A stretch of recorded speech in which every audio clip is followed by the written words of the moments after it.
Okay, welcome everyone. If we could stand for our customary Pledge of Allegiance. I pledge allegiance to the flag of the United States of America and to the republic for which it stands, one nation, under God, indivisible, with liberty and justice for all. To be in the meeting of the Investment Committee, Mr. Secretary, can you do roll call, please? Commissioner Bridges, Commissioner Cohen. Present. Commissioner Driscoll. Present. Commissioner Macris. Yes. Commissioner Myberger. Here. Commissioner Kowski-Jordan. Present. Commissioner Stansberry. The quorum is present. Good, thank you. Let me begin by reading general comments. Members of the public shall have an opportunity to address the committee on items of interest to the public that are within the subject matter jurisdiction of the committee, including items being considered today. Members of the public may address the committee for up to on any time on today's agenda is being considered or under the general public comment calendar at the end of the agenda.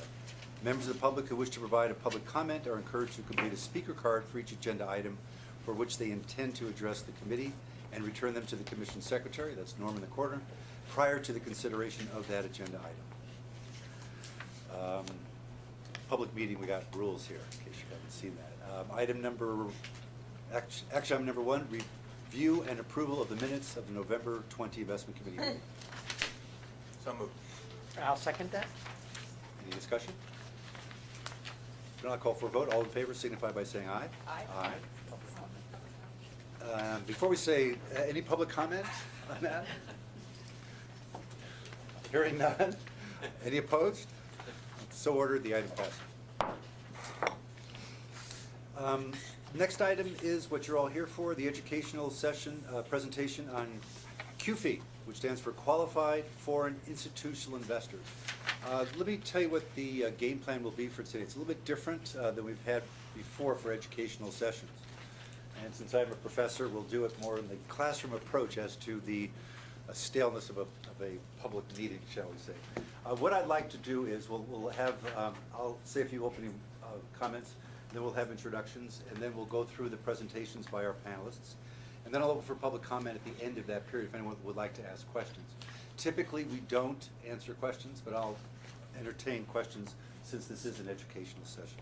Then we'll have a break, and then we'll do the public security side. So we'll start off with the private side. And the reason why we do the private side is the pension fund has invested in private equity before, particularly in the area under concern in China. So this is what we have done before. We have not invested in the public security side before, which is why we have our distinguished guests here to share that with us. Let me again make some opening comments, and let me thank all of our guests for panelists for coming here. Some of you came halfway across the world, literally and figuratively. So thank you very, very much for coming. I appreciate that. The reason my interest in investing in China, let me define terms. QFI, Qualified Foreign Institutional Investors. The key issue is to invest in non-public or securities that are not tradable to other parties. These are the unlisted A shares. It's the main focus of investing here. My interest is that there's a lot of opportunity to invest in China. There's a lot of opportunities as well. We know China is such a growing economy, destined to be the largest economy in the foreseeable future. And the challenge that we have as institutional investors is how to invest in those markets. So that's why we're here today. We have a very, very distinguished group of panelists here today. Very excited that you're all here. Let me begin by introducing Ambassador Yang, and I'll give her the gavel after that. I've had the pleasure of knowing Ambassador Yang for a number of years with her involvement in the Pacific Pension Institute. Let me start with Governor Brown appointed her to the board of the California Public Employees Retirement System, CalPERS, that small public pension fund up north in 1976, and she served on that committee for a number of years. And she was appointed by President Clinton to be the U.S. Ambassador, I don't want to get any words wrong, the U.S. Ambassador and Executive Director to the Board of the Asian Development Bank in Manila, the first woman appointed by the United States government to a multilateral financial institution. So that's why we have to call her Ambassador.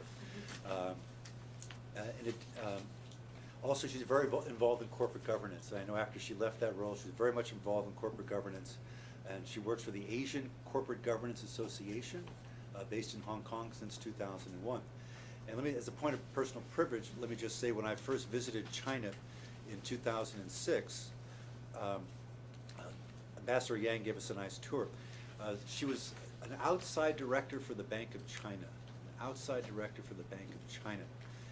And I remember when we were in Hong Kong, she had a meeting with the counterpart of the Fed there.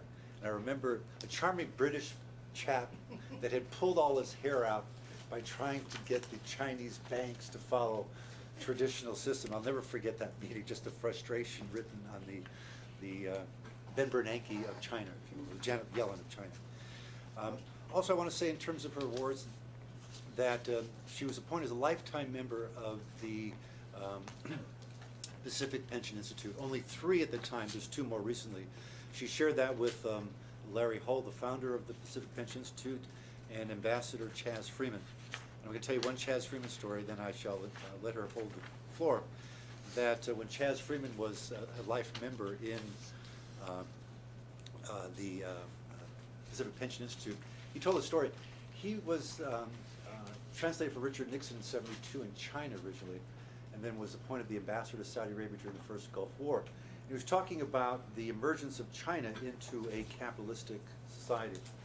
And he had this one statement which I'll never forget because it hit very close to home. He said there are more communists in the People's Republic of Berkeley than there are in China. More than anything, to illustrate the changes, I wanted to honor Ambassador Chaz Freeman as well as Ambassador Yang, who are life members of the Pacific Pension Institute. So, without further ado, let me introduce Ambassador Yang. Thank you so much for being here. Okay, if you don't mind, is this live? It's No, not just recorded. records. You can sit down. You can speak. No, I think I can face the people better. I don't want people sitting like that. Okay. That's fine. Yeah, I think I can lean against this table to stabilize myself. Well, thank you so much, Herb. Is this live? Can you all hear me? It doesn't amplify, but it's for recording purpose, but we can Okay, hear you. all right. Well, thank you, Herb, for inviting me and with such a distinguished group of trustees and the speakers and visitors. I don't know what I'm doing here because the subject is on QFII, and all your speakers have much more hands-on experience and knowledge about QFII than I do.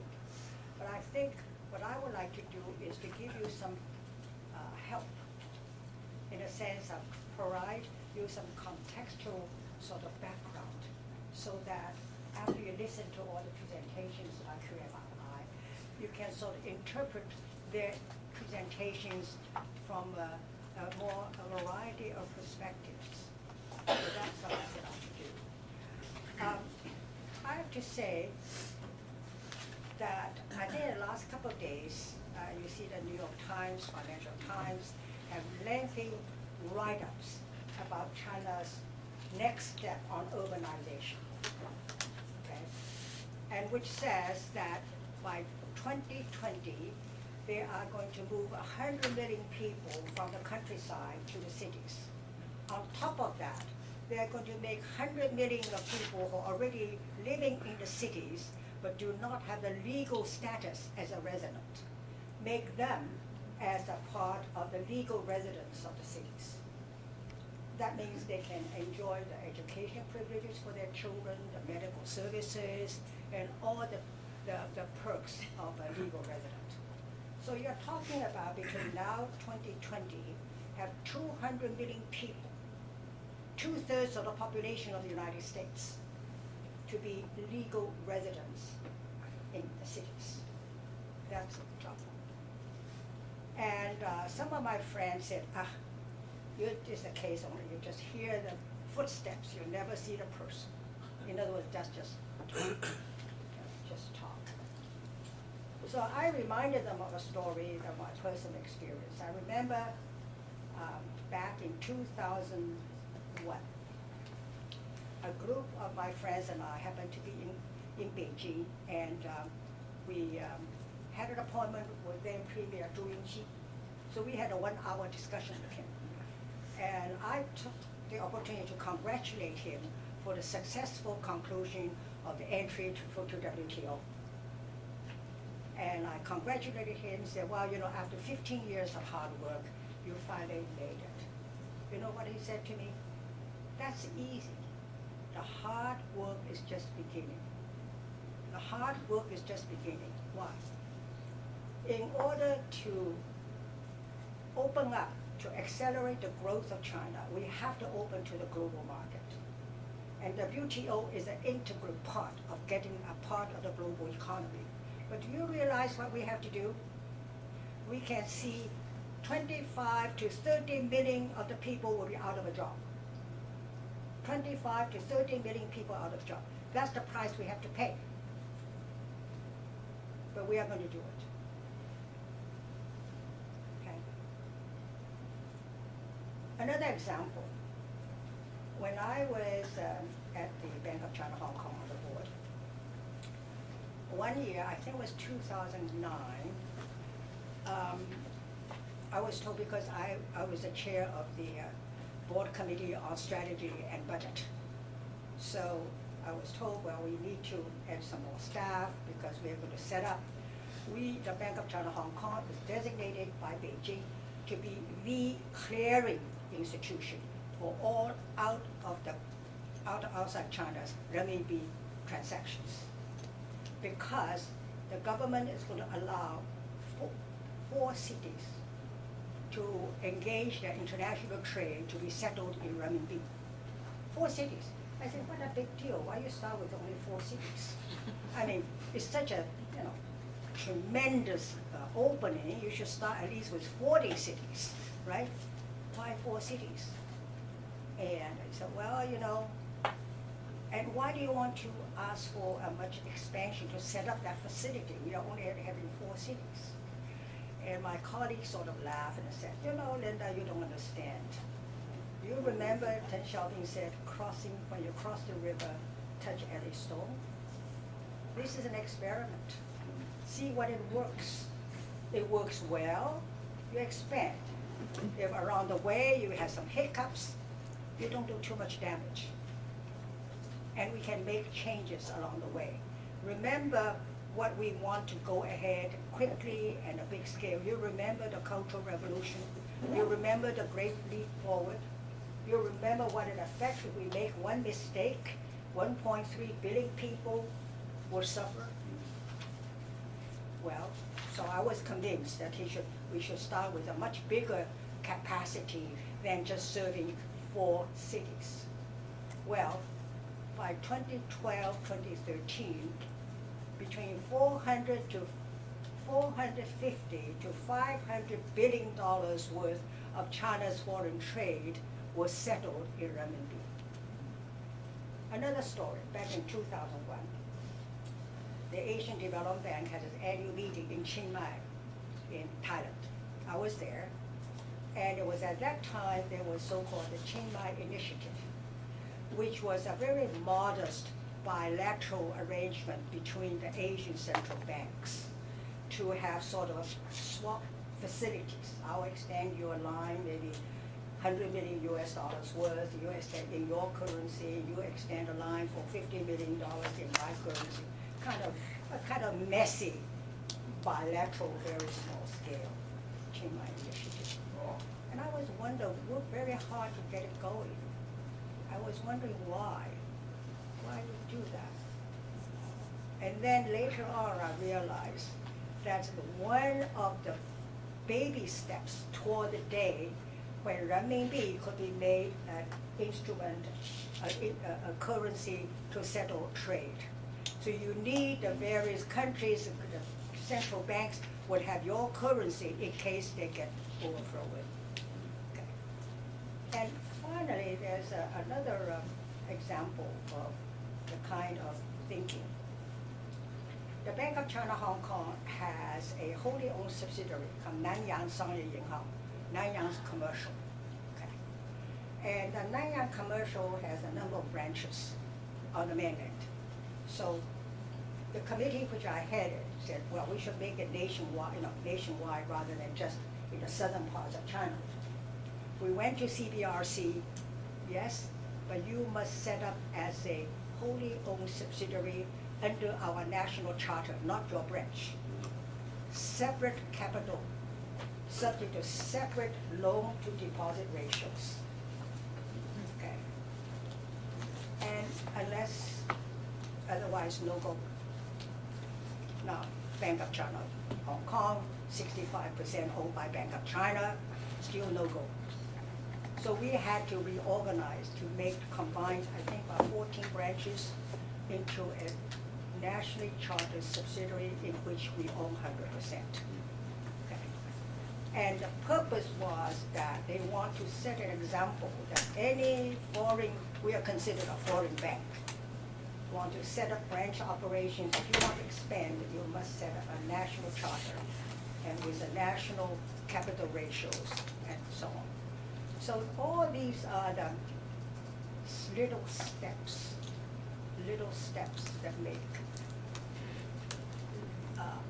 I feel that often people outside of China look at those what you consider grandiose plans. You read about it year after year, you never see anything happening. And then when you get started, just little baby steps, 4 cities to start, that their trade can be settled in renminbi. But they are looking 10, 15 years ahead. They're just putting in the baby steps. So I think when you look at the QFII, you want to invest in an opportunity to invest in a broad range of companies rather than the MCI index or whatever, right? Often the success of that investment can be positively or negatively affected by both the policy direction and the pace of implementation. And sometimes it's a matter of going up forward 1 step, you retreat 2/3 of the step. So you have to have a better understand of a very macro situation, say, what is the direction? What is it like 10 years from now? That should enter into your investment decision making when you select the companies. Now, coming back to business. If China determined to move 200 million people until 2020 to be urban dwellers, just think of the investment opportunities, the services sector, medical services, consumer goods, just housing, the whole gamut of opportunities. But one thing I will not go is I will not invest in steel mills. Thank you.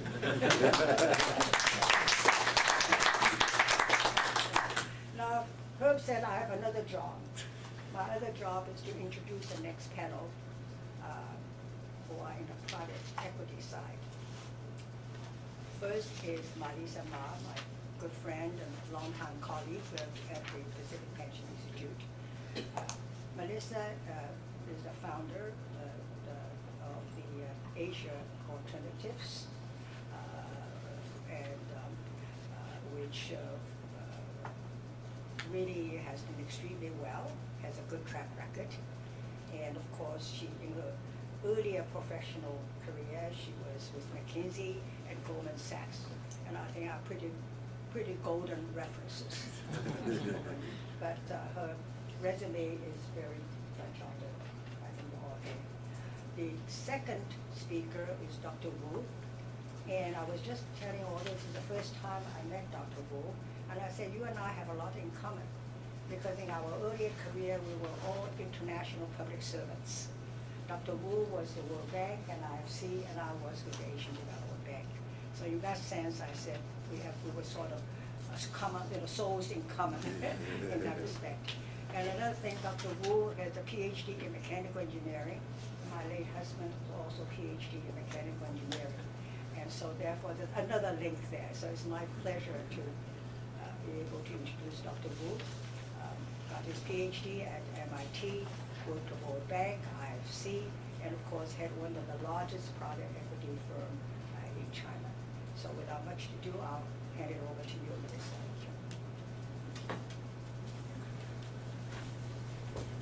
Thank you.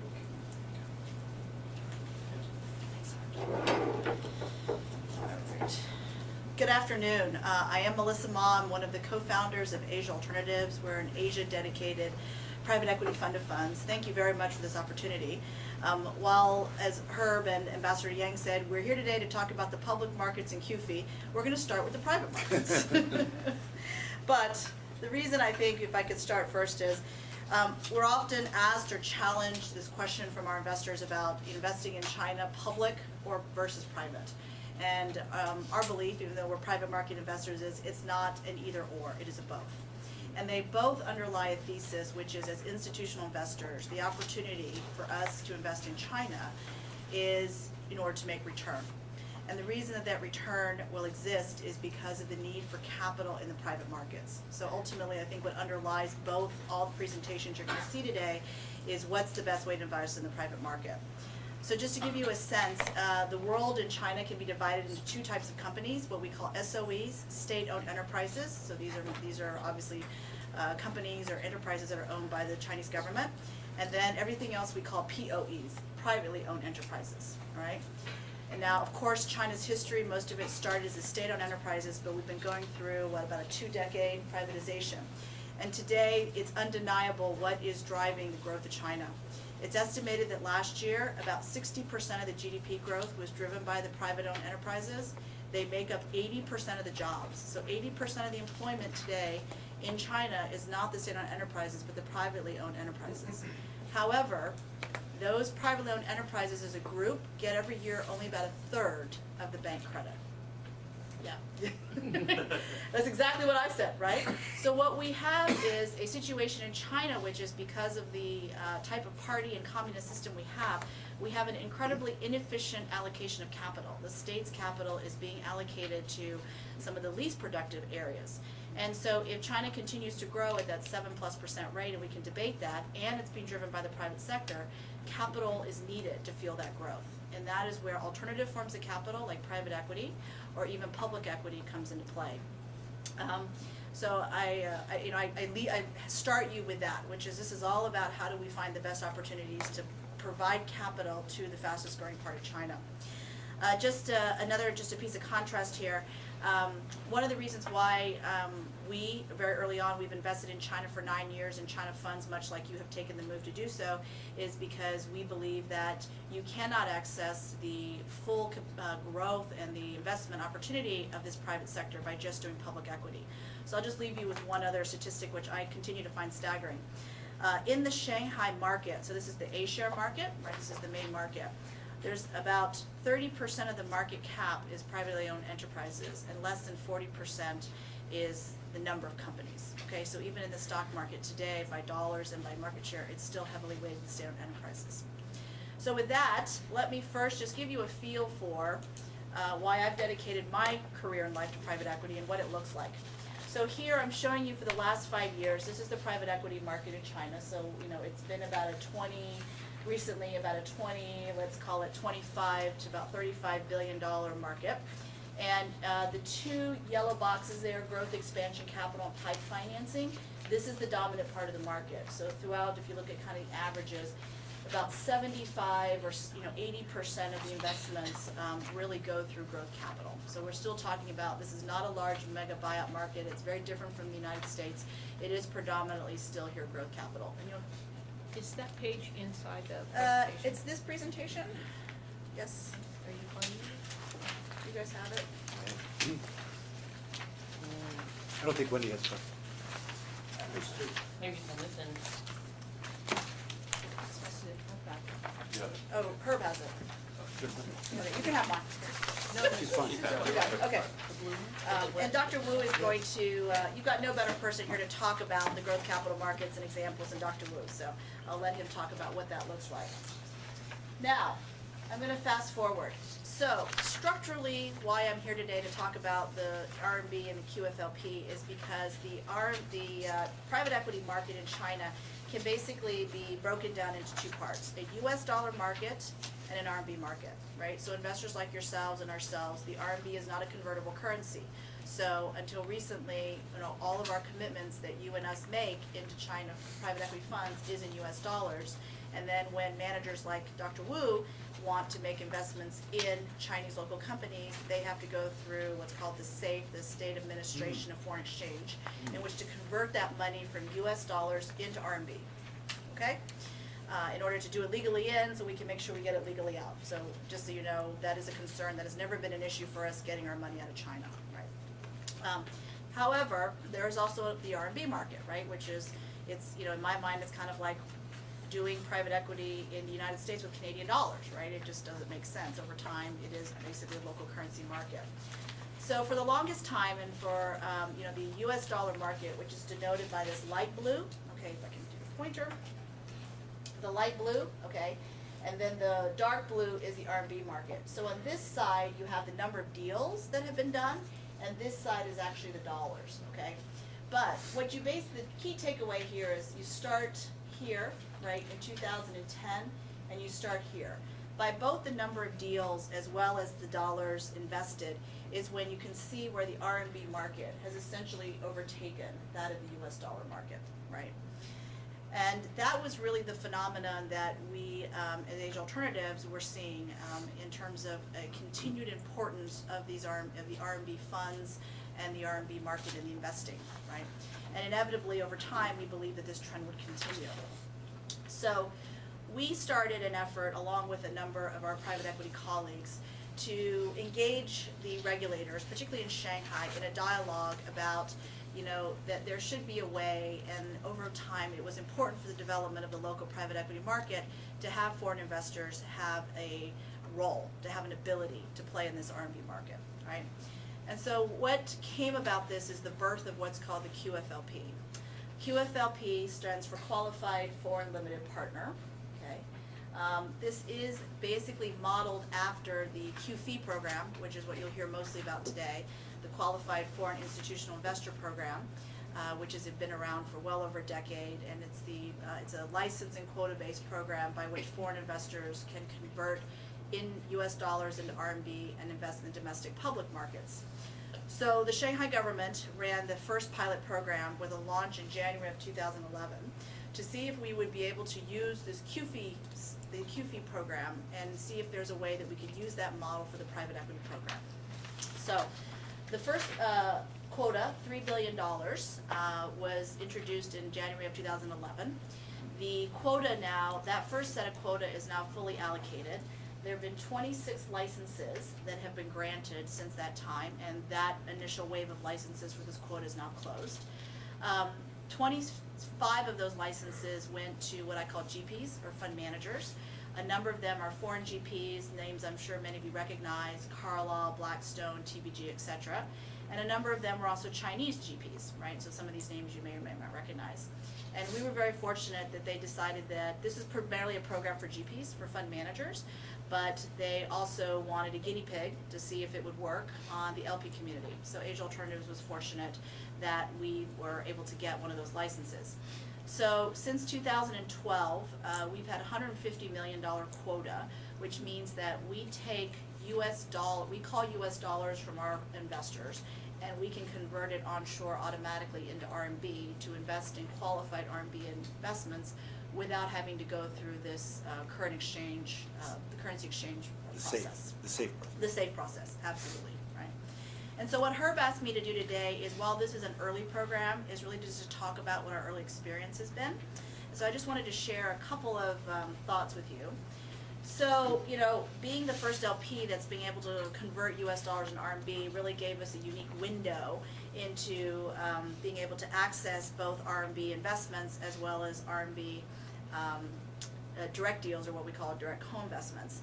And the first thing is just to give you a sense of what our experience has been and what that manager pool looks like. So this is a manager pool we really haven't accessed before, right? Because we couldn't process RMB. So we estimate today that there are probably over 500 RMB managers, maybe more. That's just as many as we could get names down to. We narrowed it down to about 100, you know, but a growing pool that we screened. Only about 65 of them did we really deem were worth our time to track, so we put them on our tracking list.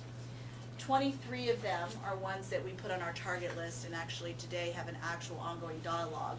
And of those 23, we've actually brought 4 to the investment committee, so done the full due diligence, and we've invested in 2 to date, okay? So that doesn't mean that there's not a number of these managers that potentially could be the future superstars, but you know, the depth and quality of this pool, I think, is still pretty shallow. And it's really very few managers at this point that we feel are ready for institutional foreign money, however that amount is growing. So just really quickly, what's worked well? So first is on the currency conversion. I mean, today we got it down to where we call capital from our LPs just like you get called capital from your GPs, and to the time that we can fund RMB to our managers is 4 days, okay? Down significantly from what is obviously a much longer process if you go through the SAFE. The second is that it's given us an incredible window into the pool of emerging RMB GPs. You know, these managers are ones that would talk to us before, but how serious are you going to really talk and open up your books to somebody who can't really invest in you, right? I can't fund it. So finally now, if you have the ability to fund, we've been able to get almost an inside access and really look into the world, this whole other half of the world of the private equity market that we haven't had to before. The last is we also do direct co-investments. So these are direct deals that we'll do alongside of managers. And again, we've been able to access and do at least one direct co-investment deal because of our ability to fund RMB. Okay. What has not worked well is that this money is still treated as foreign capital. So just to step back for a second, when foreigners invest in China, there's really two issues. One is that the RMB is not a convertible currency, right? And then the second is that we're foreigners. So there is what's called local resident treatment versus foreign capital treatment. And so there's a list of sectors, and they range from prohibited sectors to restricted sectors, where regardless of the asset class, foreigners can't participate. That's politics, that's not currency conversion, right? So the QFLP takes care of problem number one. It does not get rid of the fact that we're foreigners. So there is absolutely still sectors that we cannot participate in. The second is that because this is all new, and with all things China, as Linda said, there's always an experiment and test and touch every stone along the way. There's not 100% clarity on the tax treatment. So every time we do a deal, we have to go actually negotiate and get in writing what is going to be the tax treatment for that, right? But I think that is a natural evolution. I'm sure it was like that in the early days of private equity as well, right? And then the finally is the execution complexity. It's been a lot more time, money, and people on the feet on the street to execute these deals than I think we'd originally imagined. But nonetheless, you know, we believe that the investment has been worth it.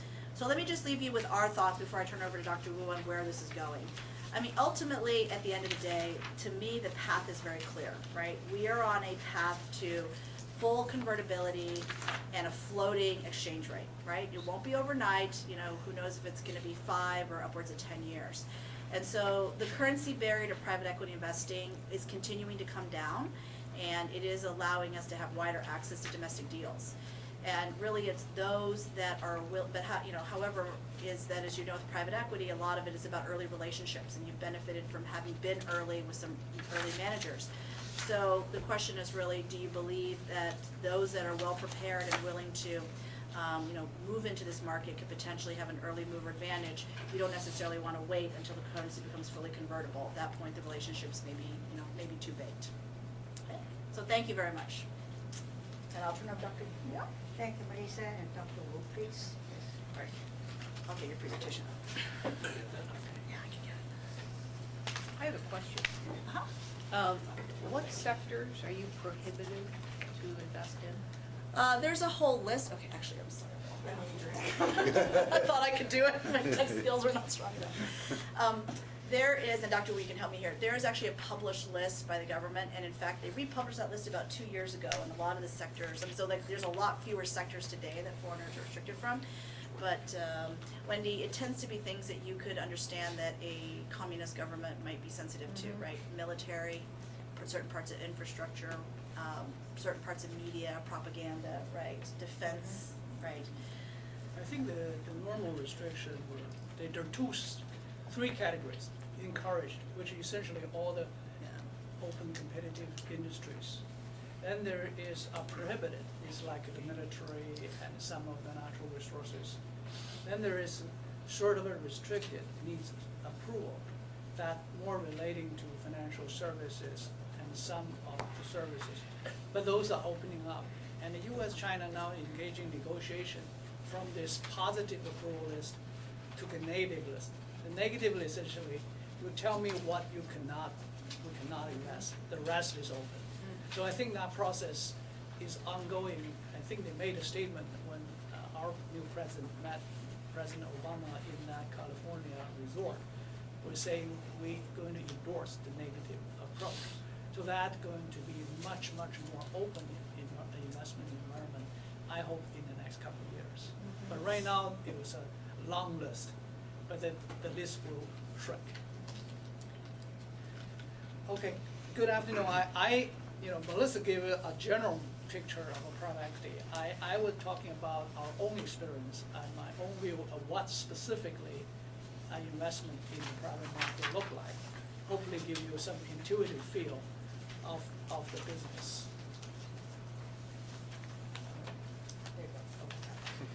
And here is our company. It's sort of a representative of the growth of the industry. We spin off from CICC, which was Morgan Stanley Investment Bank joint venture. I run the private equity department. We spin off 10 years ago. At that time, the Chinese regulation has a new rule. It's like a Volcker rule. The investment bank cannot do principal investment too much. So we spin off. Our first fund, $100 million. Our last fund, we just raised, closed the last month. It was $2.5 billion for our last one. Our accumulated capital now today is almost $12 billion US dollars. So that's the kind of growth of our own business.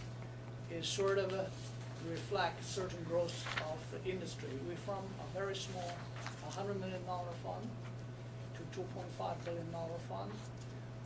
Our assets is from $100 million to $10 billion. That was the industry have grown. Now, in terms of what type of deals we do, to give you a sort of this is the second deal we did. This was at the end of 2002, early 2003. It was exactly the IPO in 2004, 10 years ago. And when we invested, this is the largest dairy product in China. At that time, it was number 6 dairy product in China. When we invested in 2002, the total enterprise value of the business is $250 million. We invested $13 million. Today, the market cap is $8 billion. It IPO'd in 10 years ago at a market value of around $600 million. The dairy product at that time, the consumer was so poor, and the consumption was like a small fraction of the US. So the theory was the Chinese people's stomach doesn't digest the dairy product. It was just the poor.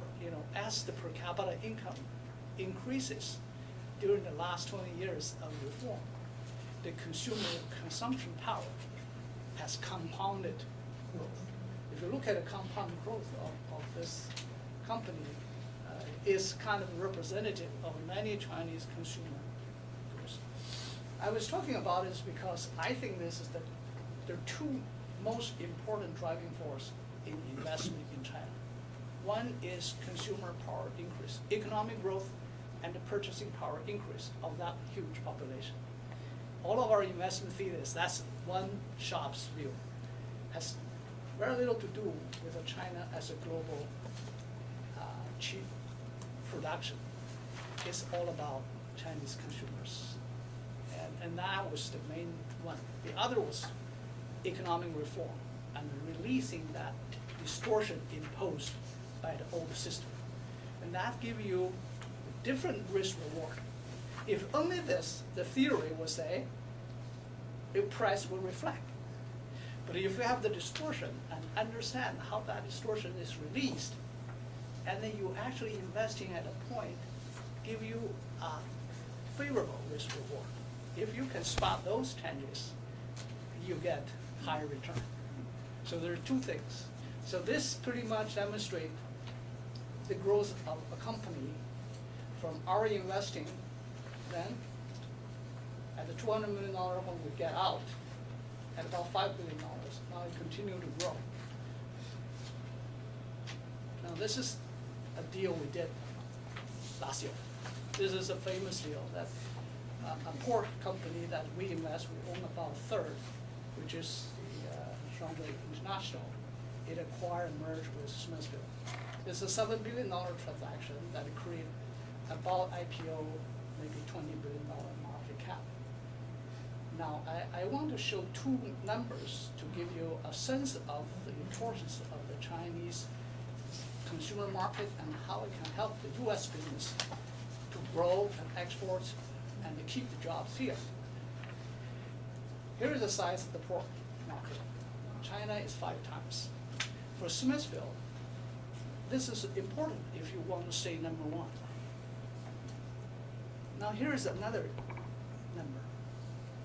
US hog cost is 62% in China's. The US is competitive with the corn price, with the land, with the competition, with the agricultural product.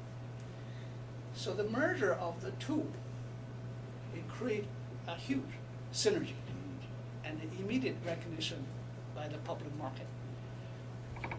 So this deal is a $7 billion transaction that we own 1/3 of the company. That's how the deal size and the market size has changed. Again, I was demonstrating the importance of the Chinese consumer market in the global context now. 10 years ago, it's pretty much local. Today, it's global. So the private equity being a little bit more international to helping the Chinese business understand those opportunities and having the merge of the two businesses. And this is going to be the new growth angle of looking at international competitive advantage where the US has and what China has. Why couldn't you pick up, couldn't you lower the price to you to develop, hog costs in China? I think Or is that you can't grow the grain, what's, I think no one can, I think the Chinese agriculture is not going to be competitive. Initially I was also counterintuitive. Say, well, I was a farmer. I grew up in the Cultural Revolution. I sent to farm. I raised my pig in the backyard. The marginal cost is 0 because of my junk food from there, right? That's a small scale. When you go to large industrial scale, for the pig farms, the corn cost right? is the major cost. Is it that you can't grow the corn? Well, we don't have the land. The arable land, 7% of the world arable land supporting 1/4 of the population. We don't have the luxury to have the land. And the agriculture is the US competitive edge. And the Smithfield product, food safety and standard, is globally competitive. So we're helping Smithfield to export their Virginia ham to China. But we're also going to import the American hog and increase the Americans' overall export to China. And we have the channel to reach 1.3 billion of a consumer which have more purchasing power now. And that's And China. one thing is, when you say that you can Smithfield could export to China, because let's face it, the Virginia ham of Smithfield is very close to China's Jinhua Huotai. That's right. The famous Jinhua Huotai. So therefore, it's really, yeah. So therefore, I think it's very natural. You already have a product that's very similar to the most prized ham in the Chinese market. You're right. I think in a sense, the consumer is educated in the taste, but the Virginia ham certainly have a much better food safety standards, technology, branding, management, and the combination of the two companies are an important role a private equity investor can play. Now I come back to talk a little bit. This is the other 2 slides essentially talking about one driving force of an investment in China is the economic growth, particularly consumer purchasing power growth.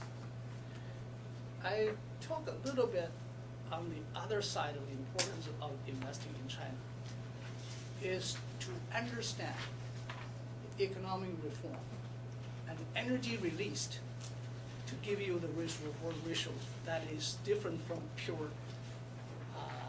if no of this. If everything is fully competitive and transparent, the return should reflect. But when you have a distorted market, and you can have better risk for the risk taker. Now, in early days, 2002 to 2006, we have a peculiar policy in China that called the legal profit sharing. If you invest in a private company, you go public in China or anywhere, as long as it's a Chinese company, the private equity share and the owner's share are permanent lockup. It will not allow register and trade. Most private equity investors at that time come to China. There was no trade sale because we are making a minority investment. And the public market exit essentially is permanent lockup. So there's no exit. So most people go home.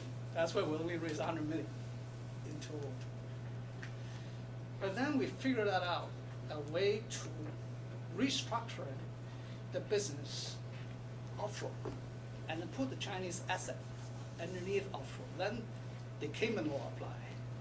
So we list those in the international capital market. That little innovation that give us the access to the best private business at that time. You listed it in a different. International capital market, Hong Kong and NASDAQ. So by the listing, you could get the exposure that you wanted. Because you essentially reverse takeover in offshore and putting the Chinese asset, consolidated the financial, and then the Cayman law or Hong Kong law apply. You list that, you can get a full liquidity and capital policy. And so all that does is release the lockup period? Get around a rule that is constraining energy. What I mean by releasing the energy because the policy was wrong. And I was coming lead to why QFII is important in this same sense.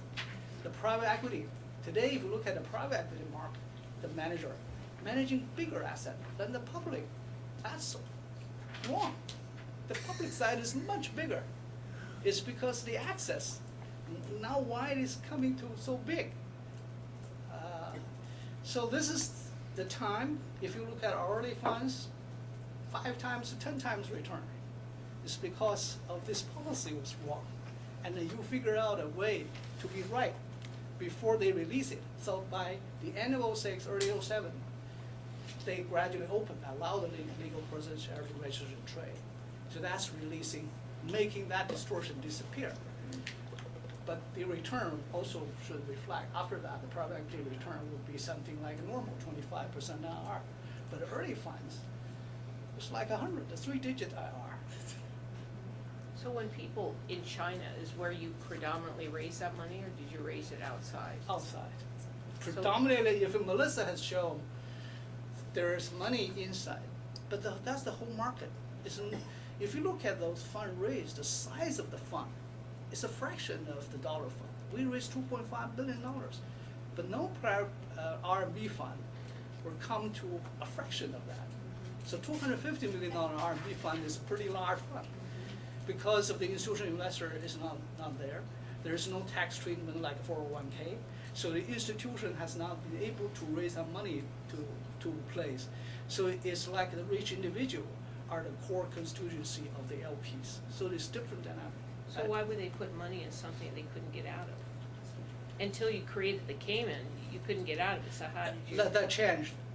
What Melissa stated was after 07. Yeah, everything. Before 07, there was relative. No one put in a private equity where you have no exit. It is illiquid enough, but you don't see the end of it. So that's what I'm saying. The important thing is this: is you see the distortion, and you see economic reform. You see how the trajectory of the passive it, and you can see the risk reward being different. And that's where the managers creating the alpha. Okay, now, I don't want to get into detail, that the SOE reform has a different type of period, have a different type of policy. On surface, you only see, for example, I'll give you the example now. What is now is important. is strange is in the hospitals. Previously, they would not allow two things. They would not allow the public hospital to joint venture with a private sector or foreign investment. They would not allow doctors to practice in two locations. So the state-owned hospital monopolized the best medical resources. Now those two things open up. But that's seemed to be a small thing in the reform, but we will see hospital chain investment in the next few years in a very massive, very big. It will be a very big portion of our Fund 5. Because it will be like a completely underserved market. Ambassador Yan talking about steel mill. Most business in China today is overcapacity. But the medical service, healthcare, was tremendously underinvested. And that little change on the economic reform allow doctor to practice in two places and allow private sector to join venture with existing hospital would change the landscape because of those two things. Previously, the demand is there, the purchasing power is there, but it's a long crowd in the hospital. The demand and the supply was totally destroyed, and now it's being released. But sector different, the consequence, the timing, so that's the role of the managers to figure that out. Now I come to today's main topic, why I think this is the good time for you to consider QFII or RQFII. And maybe I'm dragging a little bit long, but I'll talk about it because you can see the interest rate liberalization today happening in China right now. It reminded me the same thing, like I came here to study in '79. In 1980, Reagan deregulated the bank. I went to the bank and take the CDs, put in the money market fund. 3% interest differential. It's the same. Today, the risk-free, I wouldn't say risk-free, it's a very liquid money market fund type of a daily or weekly or monthly demand, give you 7%. Today in the US, less than 1, right? 0.3. You may have to pay them. If you have exchange rate liberalization, that will be arbitrage. Yeah. Today would be the arbitrage time. Did I If hear you have a QFII, RQFII quota, and on the almost risk-free arbitrage is at least 5%. Today, it won't last very long. If I'm you- just I just want a clarification. If you put money in a bank that's paying you interest, what number do you get in China? Today is the bank deposit is different. There's a called scheduled banking. Essentially, that's money market fund plus a very short duration of obligations. So the bank put off the balance sheet so they can do more business. So that's combination called the scheduled banking pool. That pool give you maybe 6%. Yeah, 6%, 5 to 7. 6%. That's 5 to 7, yeah. 1 month, Yeah. 2 months. And is that Very denominated? liquid. Is that denominated in renminbi? Yes, yes. So The straight bank would just give you less than 1%. If you just went to a normal bank. So not why the aren't shadow people banking, flooding then the it's- gates to get in The there? regulated is less than. it's 1%. like 1980, I pull CD out, put in the money market fund. It Excuse me, just- and your name, sir, so I can keep track of who's speaking? Oh, sorry, I'm Dr. Wu's partner, Stuart, sorry. Store Thank you. is my partner. So the sequence, if you're looking at the reform, you're looking at not only what you see this, you see the trajectory. The first must be interest rate liberalization before you can have exchange rate liberalization, before you can have convertibility. And that step, once you go the first step, the second step, you can almost see it because the huge foreign reserve is a burden because they have to buy it and then they have to print more money to buy it. Then the 3 or 4 trillion foreign reserve will create a huge burden. I think there's many economists than that. So you can almost see this is coming. The way it's coming is to increase QFII and RQFII when the quota become not worth it. Today the quota worth money because it's arbitrage opportunity. So we have quota. You know you can do arbitrage. But the interesting about China reform is step by step. It's not a Russian. Russian is a big bang. After bang, then there is nothing left. or the rich is really rich, then the rest is not. But the thing is, if people put money into state-owned banks, how do you know, and let's say people try to arbitrage that and put money into that, you still don't know if the state-owned bank is gonna support that if something goes wrong. That is actually, it is right or not quite right, in a sense, the whole the whole credit is bear back to all the way to the central government.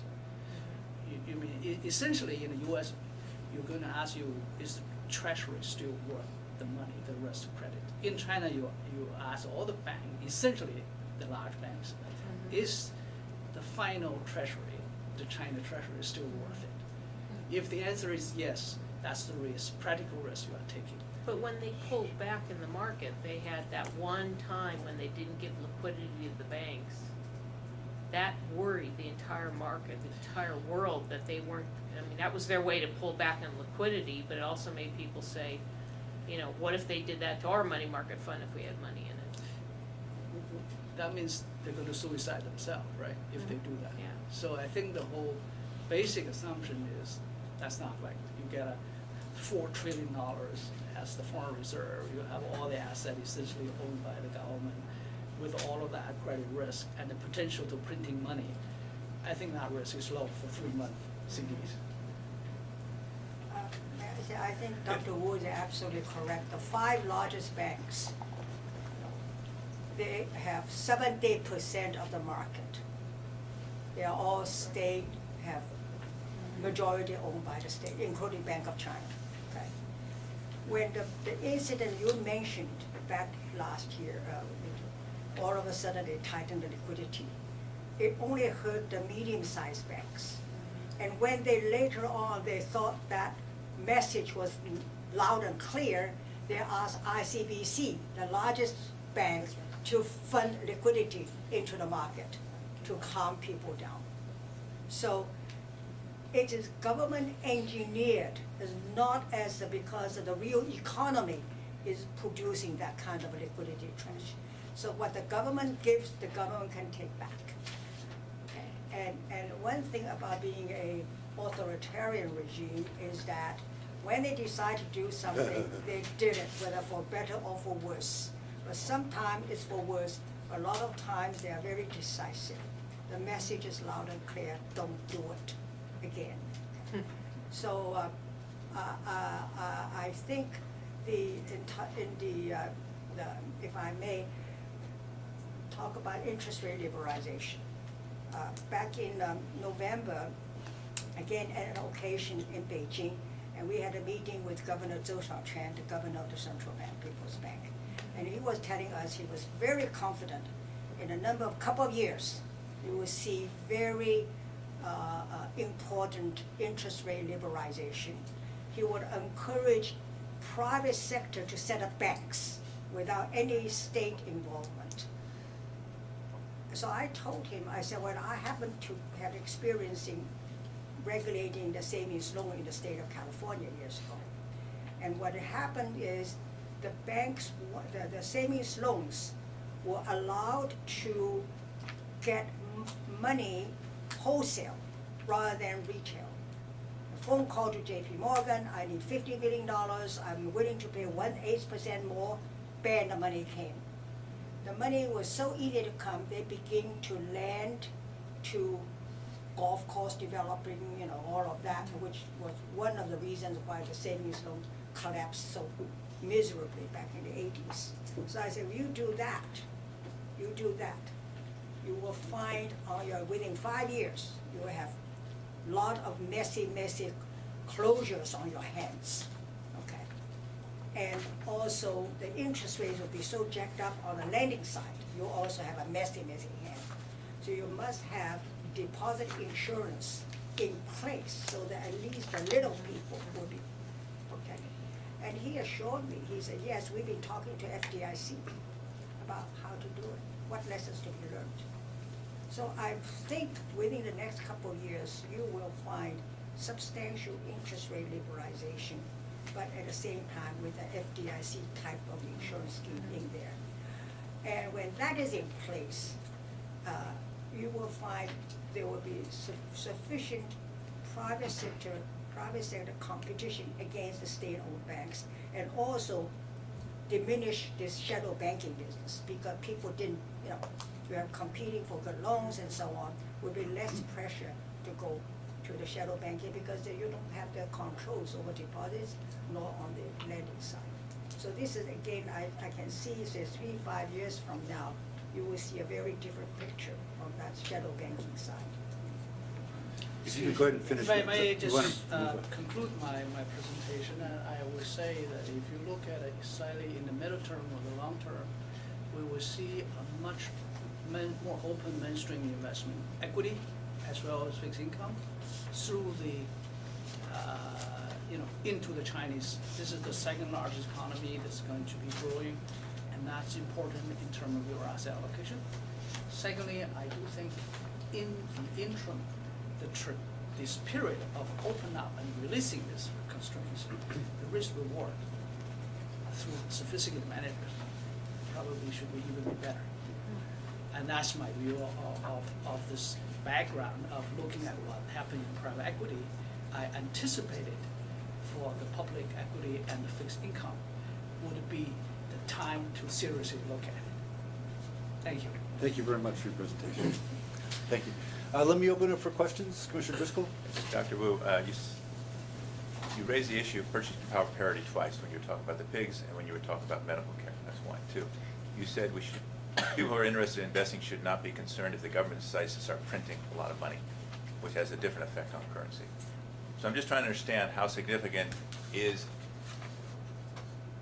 the Chinese population's ability or the advantage they have of purchasing power parity, why we should not be concerned that it won't evaporate. I think there's if you look at what happened in the last 10 years, I'm not a macroeconomist, so it's hard for me You're an to engineer, I understand. predicting all the future. But I do think that the Chinese central bank actually printing more money in relative terms than the U.S. Really? But the inflation index is primarily for the common people's consumptions, like food price, petroleum price. They still have some sort of a control. Now, where is the money to absorb real estate?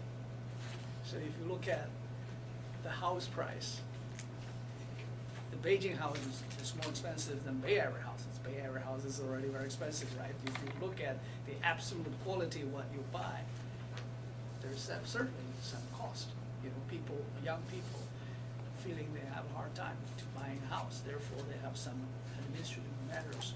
So in the last 20 years, the Chinese printing money quite a bit.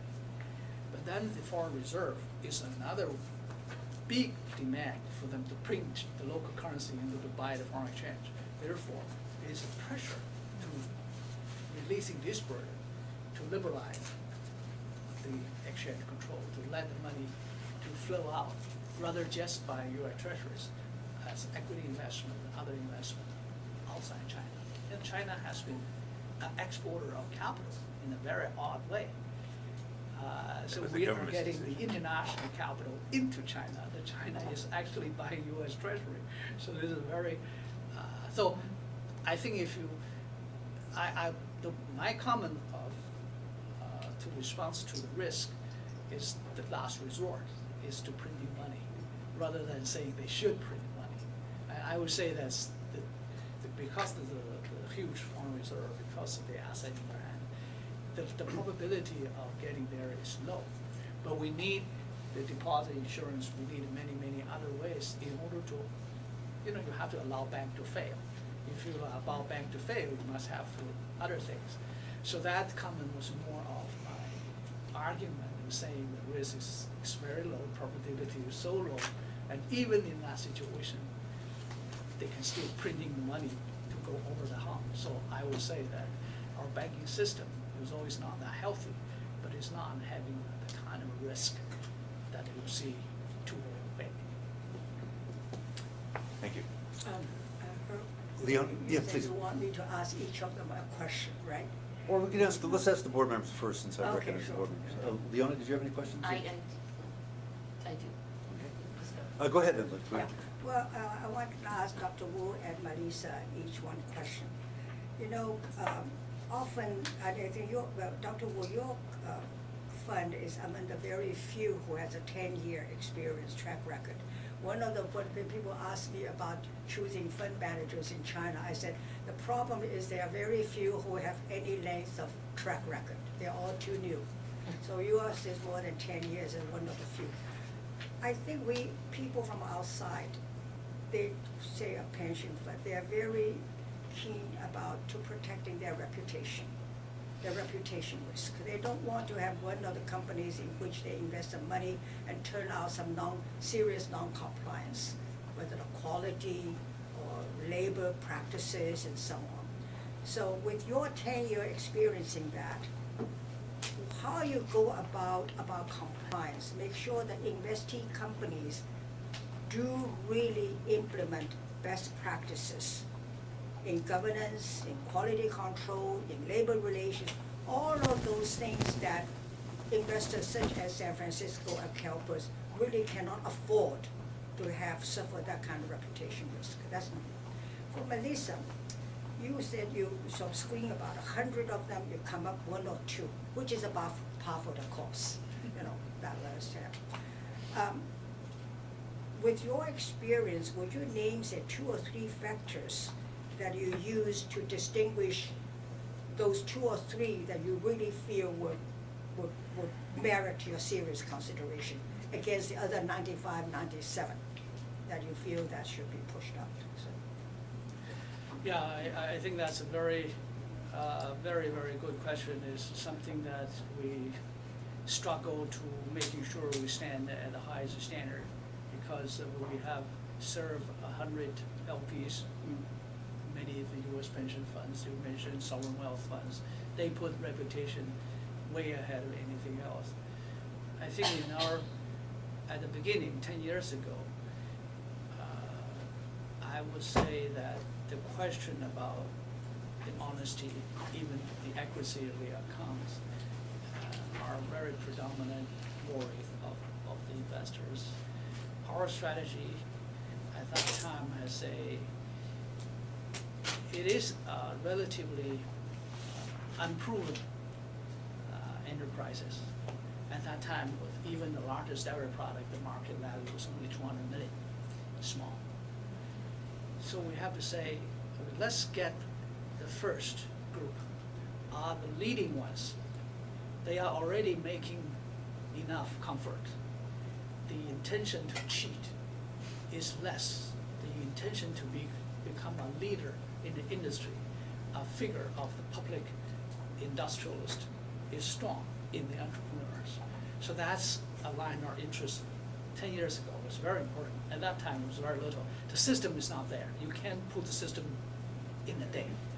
So that's, you gotta group your client at the best possible group. And then we go public very quickly. We're using the public market, the regulator, and the disclosure requirement of the public company to force them to comply with that as the day one objective. Our financial interest is very much aligned with them to become a public company and achieve capital gain and liquidity and in compliance with the stringent requirement of the public company. So that was the second push. Third one, in other type of things, we happen to have IFC as our fund one investor. So we adopt the kind of environment, social responsibility system in our system. So we do have done some due diligence, and that system's still now in there. So over time now, when we grow, now we have our private, we have our real estate, we also have Dr. Lee's hedge fund, so we have other compliance issues. So now CDH has 6 person, 3 lawyers, 2 MDs, compliance department, and checking on everything that we do, and they go to our investing companies as a part of due diligence and follow up. So we have to come. But we must say that this is a process. It's not, we are still as a country, as an overall environment, is still progressing, it's a developing country. But I think among the managers, I think we have put as much as practically we can and making sure we don't let it down to LPs like you, to taking the reputation and social risk for the LPs. So that's how we address it. You It's could- not perfect, but Well, thank you for your response. And Melissa, if you could add, and then we'll take a break, and then we'll Sure. talk about the private side. Okay. And then we'll, So Linda, your question, I mean, there are a lot of factors, Yeah, obviously. there are A lot of tools. factors, but you're talking about a pool, I'm talking about a pool of local fund managers who've never taken institutional outside capital, okay? Right, so we're coming in as the first foreign, or really what I would consider truly institutional. As Dr. Wu said, most of these investors are individual Chinese investors.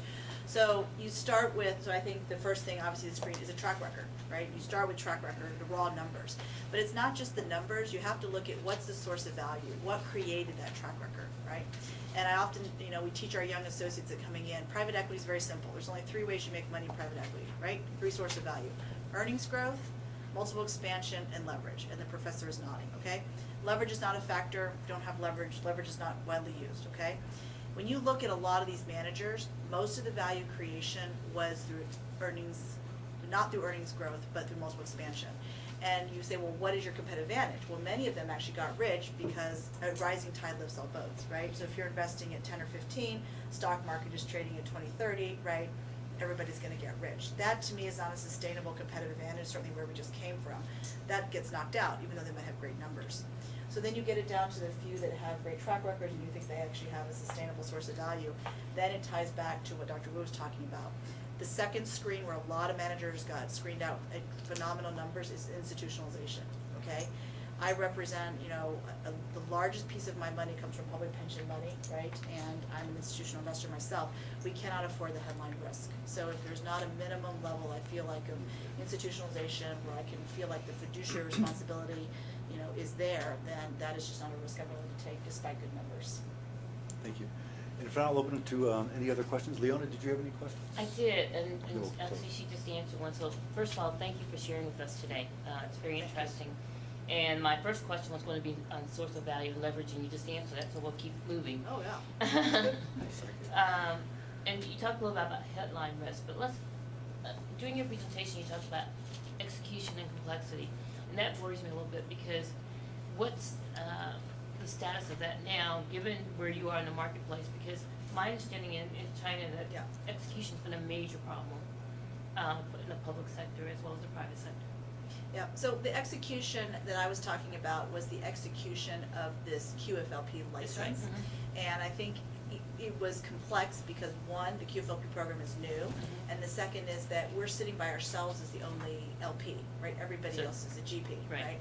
But, I mean, I'll just give you an example. I mean, like, if I want, when I need to send a wire to a GP, okay, here, I just go online, First Republic, boom, I got my token, wire the money, I'm done, right? Here, we actually have to send somebody with a piece of form to the bank to stand in line to get a stamp, and then they gotta go back in line and send the other stamp, right? I mean, it's just a much more manual labor process. Settlement risk. Right, exactly, just as an example. So, I think just the amount of resources on the ground, also, they require $2 million of capitalization in the bank, right? And that's capital comes from the GP. So it's one of these things about being first. I think that there's all these advantages that come with it, but I also want to be very clear, there's a price to pay for it too. Well, settlement risk is the biggest headline risk. Absolutely. And so that's a major risk. It can be bigger than legal risk. Right. So the other piece is, you talk about the clearing bank. Is Bank of China the only clearing bank at this point? In terms, In Hong Kong. in Hong Kong, Mhm, yeah. right. The Bank of China is the clearing bank. Right. For the trade finance transaction. Now, since then, in Singapore, they have another bank as the clearing. In London, they have appointed another bank as the clearing, RMB clearing center. Okay, depending on where the deals come Transaction from. takes place, And yes. of course, Hong Kong and area is the biggest market for the trade, because most of the exporter, the importer is right across the border, right? And they were the number one earliest to be appointed to be the sole clearing bank for trade finance transactions in renminbi. Yeah, So- right. So it does have that advantage. But again, it shows the way China does things.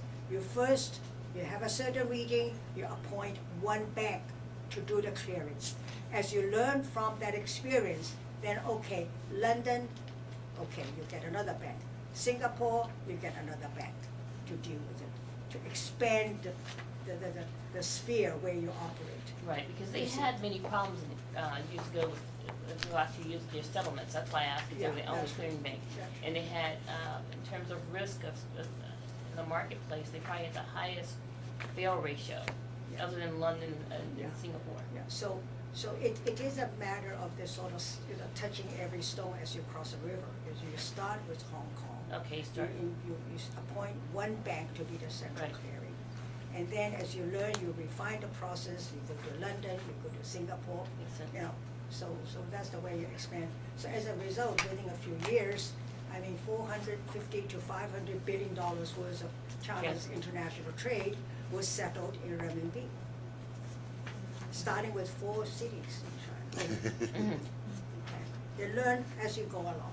Mhm. Anything else? No, I'll go. Yeah, go ahead. Thank you. Let's take a 10-minute recess. We'll come back and we'll talk about the public markets. All right. Thank you all. Thank you. Thank you.